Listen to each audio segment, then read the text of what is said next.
ಆತ್ಮೀಯ ಯೂಟ್ಯೂಬ್ ವೀಕ್ಷಕರಿಗೆ ನಿಮ್ಮ ಸ್ನೇಹಿತ ಪರಶುರಾಮ್ ಮಾಡುವ ನಮಸ್ಕಾರಗಳು.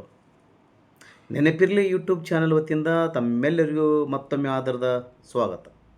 ಇವತ್ತು ಮತ್ತೊಂದು ಹೊಸ ವಿಡಿಯೋದೊಂದಿಗೆ ನಿಮ್ಮ ಮುಂದೆ ಬಂದಿದ್ದೇನೆ. ಮಾಹಿತಿಯನ್ನು ಸ್ಕ್ರಿಪ್ಟ್ ಮಾಡದೆ ಕೊನೆಯವರೆಗೂ ವೀಕ್ಷಣೆ ಮಾಡಿರಿ. ನೆನಪಿರಲಿ ಯೂಟ್ಯೂಬ್ ಕನ್ನಡ ಚಾನಲನ್ನು ಮೊದಲನೇ ಸಲ ವೀಕ್ಷಣೆ ಮಾಡುತ್ತಿದ್ದರೆ ಸಬ್ಸ್ಕ್ರೈಬ್ ಬಟನ್ ಮೇಲೆ ಕ್ಲಿಕ್ ಮಾಡಿ, ಮಾಹಿತಿಗೆ ಲೈಕ್ ಕೊಡೋದನ್ನು ಮರೆಯದಿರಿ. ಈಗಲೇ ಲೈಕ್ ಬಟನ್ ಕ್ಲಿಕ್ ಮಾಡಿ, ಶೇರ್ ಮಾಡಿ ಅಂತ ಹೇಳ್ತಾ, ಆರೋಗ್ಯವೇ ಭಾಗ್ಯ ನಿಮಗೆಲ್ಲ ಗೊತ್ತಿದೆ.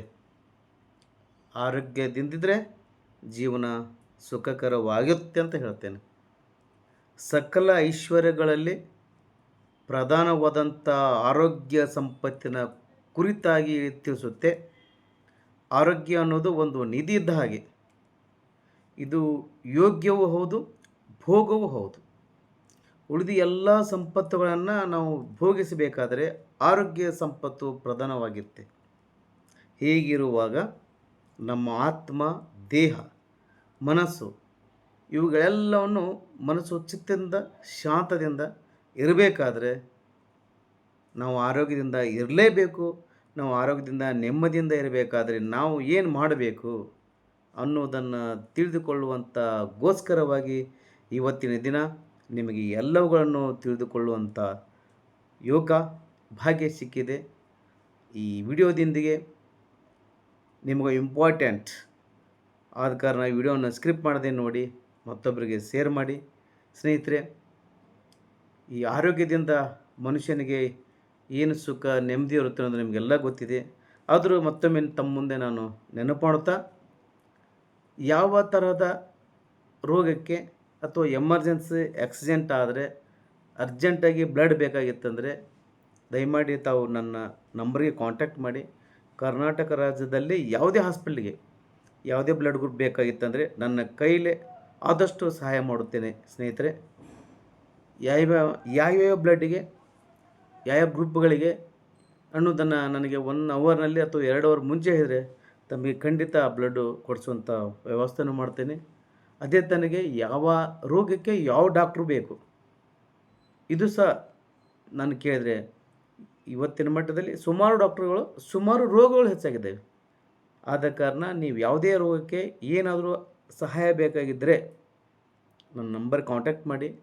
ತಮಗೆ ಯಾವ ಡಾಕ್ಟ್ರು ಇಡೀ ಕರ್ನಾಟಕದಲ್ಲಿರಲಿ ಯಾವುದೇ ಡಾಕ್ಟ್ರು ಬಗ್ಗೆ ನಿಮಗೆ ಮಾಹಿತಿ ಕೊಡುತ್ತೇನೆ. ಅದನ್ನು ನನ್ನ ಕಡೆಯಿಂದ ತಾವು ಸಫಲ ಯೂಸ್ ಮಾಡ್ಕೊಳ್ಳಿ ಅಂತ ಹೇಳ್ತಿದ್ದೇನೆ. ಮತ್ತು ಉಚಿತ ಕಣ್ಣಿನ ಶಸ್ತ್ರಚಿಕಿತ್ಸೆ, ಮನುಷ್ಯನಿಗೆ ಕಣ್ಣು ಇಂಪಾರ್ಟೆಂಟ್ ಅಲ್ವಾ? ಕಣ್ಣು ಅದರ ಬಗ್ಗೆ ಏನಾದರೂ ಆಪ್ರೇಷನ್ ಅಥವಾ ಶಸ್ತ್ರಚಿಕಿತ್ಸೆ ಮಾಡಿಸಿಕೊಳ್ಳುವಂಥವ್ರು ಇದ್ದರೆ ನನಗೆ 1 ವಾರ ಮುಂಚೆ ಹೇಳಿದರೆ ಯಾವುದು ನಗರದಲ್ಲಿ ಯಾವ ಜಿಲ್ಲೆಯಲ್ಲಿ ಯಾವ ಆಸ್ಪತ್ರೆಯಲ್ಲಿ ಉಚಿತವಾಗಿ ಮಾಡುತ್ತಾರೆ ಅನ್ನೋದನ್ನು ತಮ್ಮ ಗಮನಕ್ಕೆ ತಂದು ಆದಷ್ಟು ನನ್ನ ಕಡೆಯಿಂದ ಸಹಾಯ ಮಾಡುತ್ತೇನೆ ಸ್ನೇಹಿತರೆ.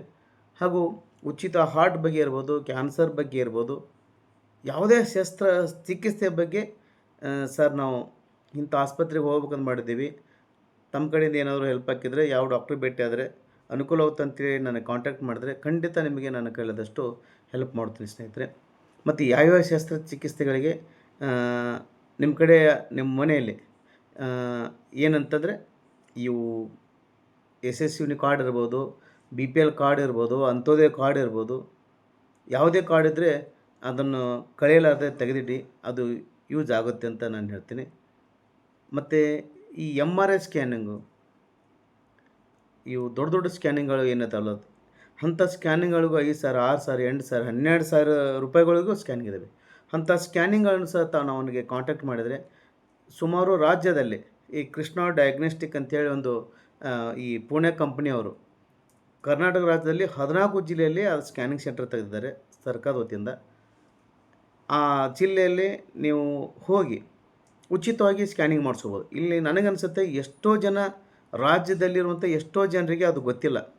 ಎಲ್ಲಿ ಹೋಗಿ ಸ್ಕ್ಯಾನಿಂಗ್ ಮಾಡಿಸ್ಕೋಬೇಕು, ಫ್ರೀ ಎಲ್ಲಿದೆ ಅನ್ನೋದು ಗೊತ್ತಿಲ್ಲ. ಆದ ಕಾರಣ ನನಗೆ ಕಾಂಟ್ಯಾಕ್ಟ್ ಮಾಡಿ. ಈ ರಾಜ್ಯದಲ್ಲಿ 14 ಜಿಲ್ಲೆಯಲ್ಲಿ ಈ MRI ಅಂತ ದೊಡ್ಡ ದೊಡ್ಡ ಸ್ಕ್ಯಾನಿಂಗ್ಗಳು ಉಚಿತವಾಗಿ ಮಾಡುತ್ತಾರೆ. ಅವುಗಳಿಗೆ ನಾನು ತಮಗೆ ಖಂಡಿತ ಸಹಾಯ ಮಾಡುತ್ತೇನೆ. ಮತ್ತು ಡಿಸ್ಕ್ರಿಪ್ಷನ್ ಬಾಕ್ಸ್ನಲ್ಲಿ ನಾನು ನಂಬರ್ ಕೊಟ್ಟಿರ್ತೇನೆ. ಮತ್ತು ಆಸ್ಪತ್ರೆ ಬಗ್ಗೆ ಏನಾದರೂ ಡೌಟ್ಸ್ಗಳಿದ್ದರೆ ನನ್ನ ನಂಬರ್ ಕಾಂಟ್ಯಾಕ್ಟ್ ಮಾಡಿ. ಕೈಲಾದಷ್ಟು ಇಡೀ ರಾಜ್ಯದಲ್ಲಿ ನಿಮಗೆ ನಾನು ಸಹಾಯ ಮಾಡುತ್ತೇನೆ ಅಂತ ಹೇಳುತ್ತಾ, ಇವತ್ತಿನ ಪರಿಸ್ಥಿತಿಯಲ್ಲಿ ನಾವು ಆರೋಗ್ಯದ ಕಡೆ ಗಮನ ಕೊಡದಿದ್ದರೆ ನಮಗೆ ನಮ್ಮಿಂದನೇ ರೋಗ ಬರುವಂಥ ಪರಿಸ್ಥಿತಿ ನಾವು ಕೊಂಡುಕೊಳ್ಳಬೇಕಾಗುತ್ತದೆ. ಕಾರಣ ಸ್ನೇಹಿತರೆ, ನಾವು ಆರೋಗ್ಯದಿಂದ ಇರಬೇಕಾದ್ರೆ ಊಟ ಪ್ರಮುಖ ಪಾತ್ರ ವಹಿಸುತ್ತದೆ. ಆದ ಕಾರಣ ಆಹಾರ ಶುದ್ಧ ಇದ್ದರೆ ಆರೋಗ್ಯ ಶುದ್ಧ ಇರುತ್ತೆ ಅಂತ ಹಿರಿಯರು ಹೇಳಿದ್ದಾರೆ. ಅಡುಗೆ ಮನೆ ಇದೆಯಲ್ಲ, ಅದು ಹೇಗಿರಬೇಕಂದ್ರೆ ಅದೊಂದು ಮೆಡಿಸಿನ್ ಲ್ಯಾಬ್ ಥರ ಇರಬೇಕು.